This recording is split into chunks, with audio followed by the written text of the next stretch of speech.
আসসালামু আলাইকুম রহমতুল্লাহি ওবরকাতুহ। সম্মানিত দর্শক, বাংলাদেশের নিরাপত্তা উপদেষ্টা জনাব খলিলুর রহমান তিনি দিল্লিতে যাচ্ছেন।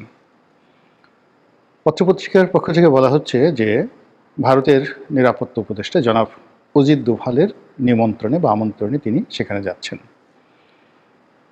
এটা কোনো দ্বিপাক্ষিক বৈঠক না আপাত দৃষ্টিতে।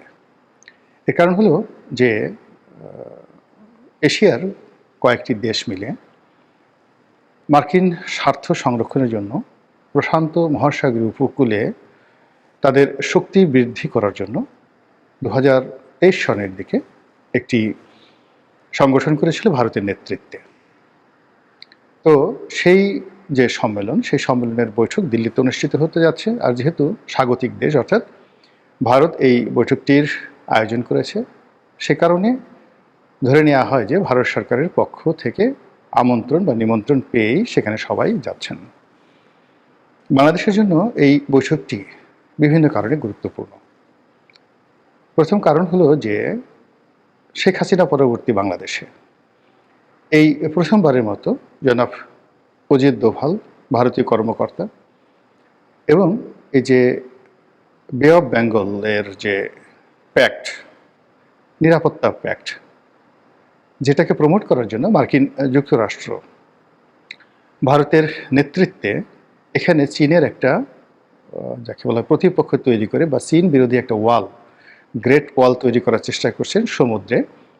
তো সেই বৈঠকটি, এই বৈঠকটি বাংলাদেশের জন্য গুরুত্বপূর্ণ এই কারণে যে চীনের সঙ্গে পাকিস্তানের সঙ্গে বাংলাদেশের সাম্প্রতিক যে দহরম মহরম সম্পর্ক, সেই সম্পর্কের প্রেক্ষিতে হঠাৎ করে এরকম একটি বৈঠক এবং সেই বৈঠকে নিমন্ত্রণ পাওয়া বা নিমন্ত্রণ গ্রহণ করা, এটি কোনো চারটিখানি বিষয় নয়। দ্বিতীয়ত, আপনারা সবাই জানেন যে ইতিমধ্যে বাংলাদেশের সঙ্গে আমেরিকার একটি নিরাপত্তা সমঝোতা স্বাক্ষর হয়েছে, আর ভারতের সঙ্গে একটি কৌশলগত, এখানে সমঝোতা নয়, কৌশলগত সামরিক চুক্তি স্বাক্ষরিত হয়েছে।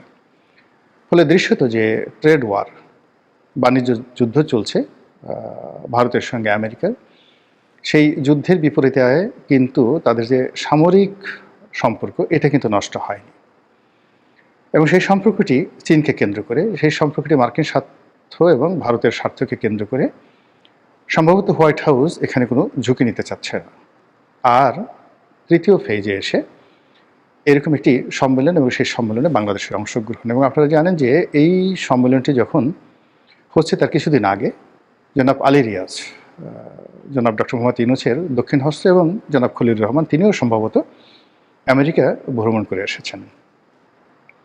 এর বাইরে দিল্লিতে পরপর দু দফা এখানে সন্ত্রাসী হামলা হয়েছে।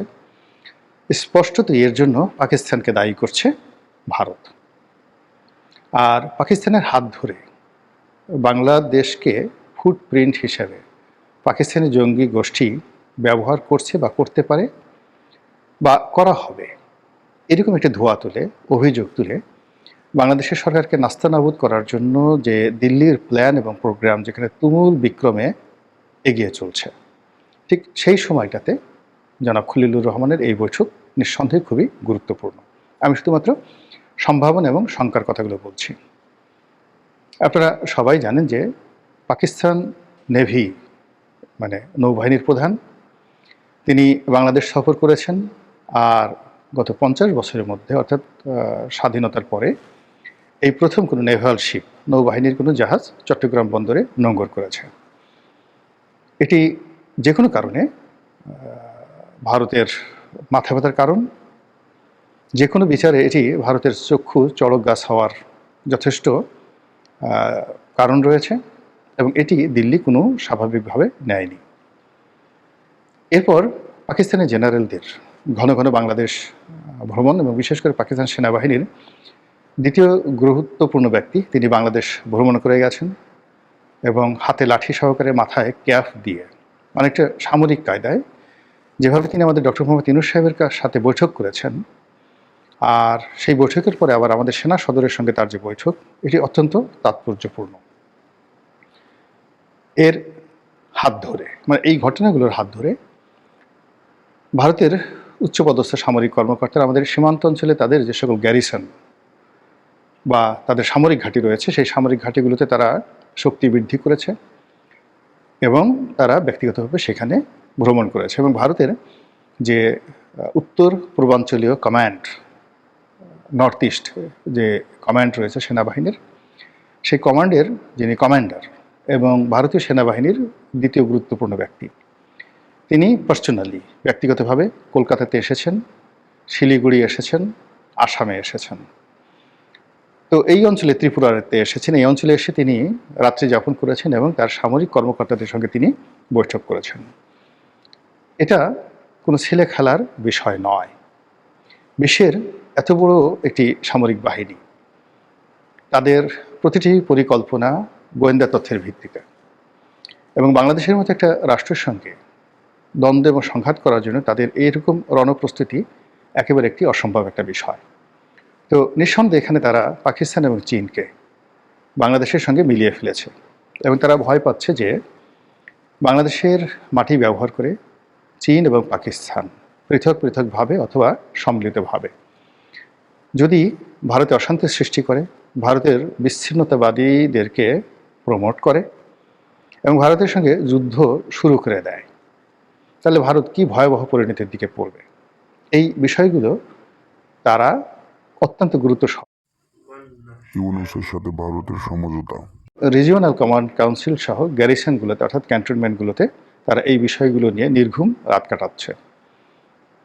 অন্যদিকে হঠাৎ করে আওয়ামী লীগ সভানেত্রী শেখ হাসিনাকে তারা যেভাবে প্রমোট করছে, যেভাবে তারা ছেড়ে দিয়েছে এবং যেভাবে ভারতের মদতে সর্বশক্তি নিয়োগ করে বিশ্ব মিডিয়াতে শেখ হাসিনাকে তুলে ধরা হয়েছে, ইট মিনস, এর অর্থ ভারত বাংলাদেশের যে কোনো বিষয়কে এখন তাদের অন্য আন্তর্জাতিক যে কোনো বিষয়ের চাইতে গুরুত্ব দিচ্ছে।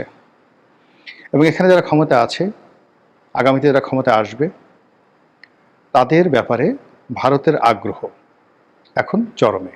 কোনো অবস্থাতে ভারত বাংলাদেশের কোনো ঘটনাকে, রাজনৈতিক পট পরিবর্তন বা এই যে বর্তমানে যারা ক্ষমতা আছেন তাদের কোনো কর্মকে তারা এখন অ্যাভয়েড করতে চাচ্ছে না, কিংবা এই কর্মকে তারা কোনো অবস্থাতেই নিজেদের হুমকির বাইরে সে রাখছে না।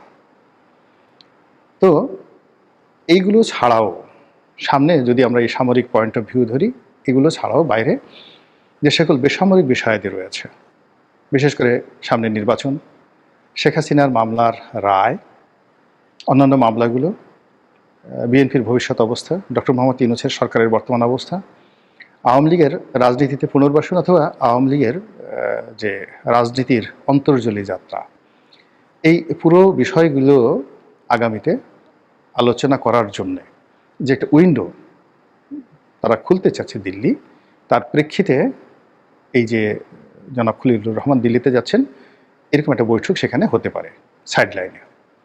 এগুলো এক। 2 নম্বর হলো যে ভারত এখানে খুব কঠোর অবস্থানে যেতে পারে, একেবারে 1-2, যে আমাদের হাতে এই দেখো তোমাদের প্রমাণ আছে, তোমাদের মাটি ব্যবহার করে এই কাজগুলো হচ্ছে, তোমাদের দেশে এই জিনিসগুলো হয়েছে এবং গত 14 মাসে তোমরা তোমাদের জনগণ দ্বারা এবং তোমাদের বন্ধু রাষ্ট্রের দ্বারা তোমরা এই কাজগুলো করেছো, দিস ইজ দ্য ডকুমেন্ট।